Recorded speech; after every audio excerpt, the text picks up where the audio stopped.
Sean, in the Philippines, the challenge is really how to scale it. It's nice for you to mention earlier when you were doing your introduction that medical doctors in general are not digital savvy. I'm one of them.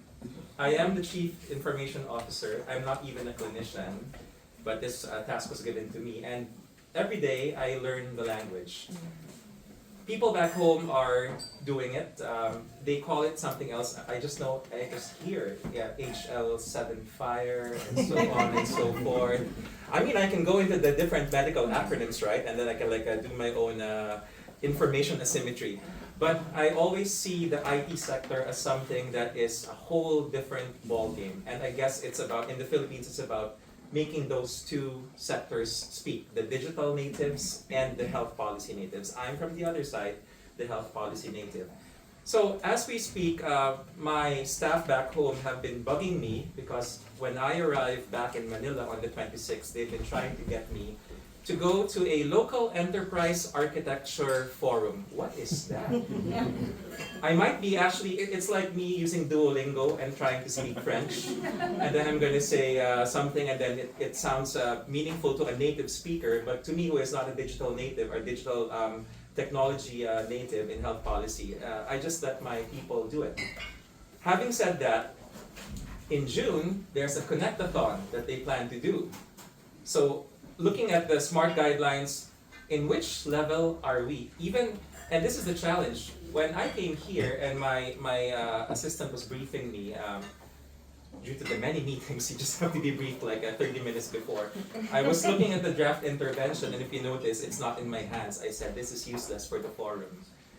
Because it doesn't seem to be easily appreciated what the ask is. Now that I myself looked at it, and sorry to the organizers, I did not see it before coming to Geneva due to tons of meetings, I said, oh my goodness, this intervention, and they were doing the standard, we're doing cybersecurity, we're laying out the EMRs, the software. That's not the whole point. The whole point is actually, as I see in your nice handout, it's where are we on the levels, and how do we progress to the next one? To someone who grew up in the 90s, how do you get to the next level of the game? Do you use a cheat? I mean, but the cheat code is actually I think in the language of IT, that's your leapfrogging. So if you want to skip a level, you need to press something on that, sorry, my age is showing, left, right, up, down, A, B, B, select, start. And then you go to the boss level. So, and I think the boss level, now, this is the thing, I've been asking them for the longest time, what is the cheat code so that we can actually skip levels without cheating? We just call it cheat code, as the programmers know. And they told me, well, everyone is offering a solution. There are so many, and this is the reality, especially with my office. Even here in the World Health Assembly, without naming anyone, vendors keep on trying to get my time. And then when I look, it's something proprietary, it's something branded, it's trying to get a hold, and now this is my language because I work in health policy and market systems, and I said, you're just trying to capture the market. You are sounding like a drug company selling the latest solution to hemorrhage in a primary care setting. But when you're trying to sell it to me, it is not generic. It is proprietary. It has not even been cleared by our Food and Drug Administration.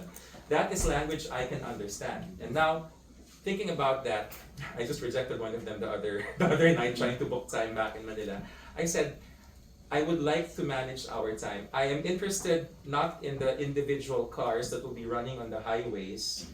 And I think what you're trying to pitch to me now is essentially a way to make sense of how to build those highways, those railways, those lanes where you want the information to pass. That is something I can understand. As a clinician, yes, I do remember basic training in obstetrics, OBGYN, and I guess that's the narrative guide. Those are the narrative guidelines.